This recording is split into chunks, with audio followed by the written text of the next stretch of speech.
ineza yawe, urukundo rwawe, imbabazi zawe ntibirondoreka. Haleluya, haleluya. Yesu nashimwe. Ndabasuje mu izina rya Yesu Kristo. Inshuti zanjye, bene data, tubana mu mwanya wa niba turi buri gitondo, abakristo b'itorero Elayono Mountain Church mu Rwanda.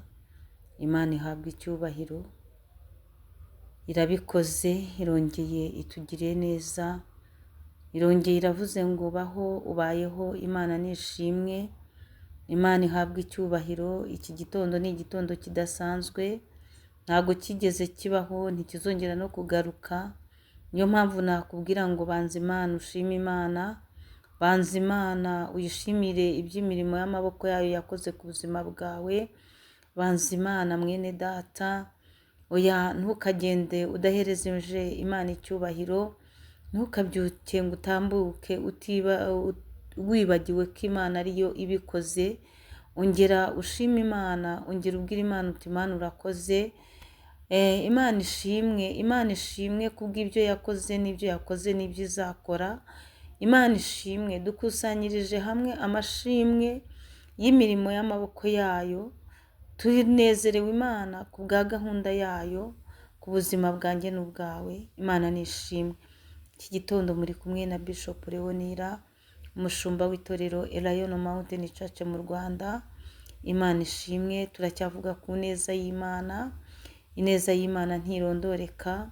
Ineza y'Imana ituma Imana itugirira imbabazi nyinshi. Ineza y'Imana niyo ituma Imana yihutira kubabarira igatinda kurakara. Ineza y'Imana niyo ituma Imana itatwitura ibingana n'ibicumuro ducumura. Ineza y'Imana niyo ituma imbabazi zayo zihoraho iteka ryose. Ineza y'Imana, ineza y'Imana, ineza y'Imana. Ukimara rero kubona yuko ineza y'Imana ari nyinshi ku buzima bwawe, nawe ujye ugira neza, nawe ujye wera imbuto z'urukundo, nawe ugirire neza bene so. Imana ishimwe. Nyemerera rero aka kamwanya dufatanye gusoma ijambo ry'Imana. Turi muri teme yacu ineza y'Imana. Dusome ijambo ry'Imana riri mu rwandiko intumwa Pawulo yandikiye itorero ry'Abefeso, igice cya mbere, turasoma umurongo wa 5, ariko titire y'ijambo handitse ngo imigisha y'Imana ibonerwa muri Yesu Kristo. Imana nishimwe. Ineza y'Imana niyo yonyine yatumye data wa twese Imana aduhera imigisha. Iyo migisha yayo tuyibonera muri Yesu Kristo. Imana nishimwe. Ni ukuri mu izina rya Yesu Kristo, iyo uhagaze neza mu izina rya Yesu Kristo wakiriramo imigisha itandukanye. Umugisha wa mbere wakirira muri Yesu Kristo ni ukubabarirwa ibyaha. Iyo ni ineza y'Imana, aho Yesu Kristo yisize iheru atamba igitambo kizima gikomeye ku bw'ineza y'Imana. Twakira umugisha rero wo guhinduka abana b'Imana. Nuwo ni umugisha wa mbere. Uwundi mugisha dubonera muri Yesu Kristo ni uburinzi. Turindirwamo, ubugingo bwacu burindirwa mu maraso ya Yesu Kristo, mu izina rya Yesu Kristo. Kandi tukarindirwa n'imibiri yewe, ndetse n'abacu n'ibyacu birindirwa mu mbaraga za Yesu Kristo. Imana nishimwe. Izina ryiza, izina rihebuje. Imana nishimwe. Muri Yesu Kristo biremera. Imana iducira inzira, ifite inzira zirenze 1000. Muri Yesu Kristo biremera. Imana ikaturengera, ikadutabara, ikaduteturura, ikatunyuza mu marembo y'abarupinzi tugatambuka bose babireba. Imana nishimwe. Muri Yesu Kristo tuboneramo imigisha itandukanye. muri Yesu Kristo biremera. Imana nishimwe. Reka dusome umurongo wa 5 ngo kuko yagambiriye kera kubw'urukundo rwayo ko duhinduka abana bayo. Imana ishimwe. Iyo ni ineza y'Imana ngo yagambiriye kera ku buzima bwawe utarabaho ntarabaho, ngo yagambiriye kera.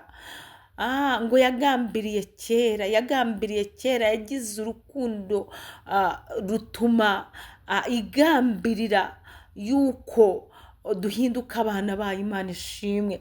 Umuntu wese iyo ari muri Kristo Yesu aba yahindutse icyaremwe gishya, ngo ibya kera biba birangiye, uba wabaye umwana w'Imana. Imana nishimwe. Niyo mpamvu ijambo ry'Imana ritubwira kubw'ineza yayo ngo nubwo ibyaha byacu byaba bitukura tukutuku, ngo kubw'amaraso ya Yesu Kristo aratweza tugasa na sherege, tukera, tukaba abana b'Imana. Uwo ni umugisha ukomeye. Iyo ni ineza y'Imana. Dukomeje ngo tubiheshejwe na Yesu Kristo kubw'ineza y'ubushake bwa Imana ishimwe. Turacyavuga ku neza y'Imana ngo kubw'ineza y'ubushake bwayo. Haleluya. Kubw'ineza y'ubushake bwayo, kubw'ineza y'ubushake bw'Imana Data, kubw'ineza y'ubushake bwa Yesu Kristo, kubw'ineza y'ubushake bw'Umwuka Wera uduza agakomanga, arakomanga ku mutima wawe, agakomanga ku bwonko, agakomanga, akakubwira ngo ihane, akakubwira ati rekeraho, hindukira, kubw'ineza y'ubushake bwa Imana ishimwe. Turacyavuga ku neza y'Imana. Ineza y'Imana niyo yatumye igambirira kera. Ineza y'Imana niyo yatumye igambirira kera kukugirira neza kubw'urukundo rwayo. Ineza y'Imana niyo yatumye igambirira kera kuguhindura ukuruko, ikavuga ngo abe uzi neza yuko Yesu agira neza. Ineza y'Imana niyo yatumye Imana igambirira kera kugutereka muri icyo gihugu wicayemo. Ineza y'Imana niyo yatumye igambirira kera kuguhindura uburi uwo nguwo. Ineza y'Imana ngo kubw'ineza y'ubushake bwayo niyo yatumye uhinduka umwana wayo, uhinduka umukristo, uhinduka. Nawe utarahinduka umukristo rero ufata icyemezo muri iki gitondo, ufata icyemezo wakira Yesu Kristo nk'umwami n'umukiza wawe. Imana ibaha umugisha, muhahe muronke kubw'ineza y'ubushake bw'Imana yacu. Imana ikugirire neza, ikwagure, Imana igusetse, iguhuze n'umugisha wawe, ikwagurire bizinesi, iguhe poromosiyo mu kazi, Imana ikugeze n'ahahandi wifuza kugera. Shalom, shalom. Imana ibagire neza. Ineza yawe,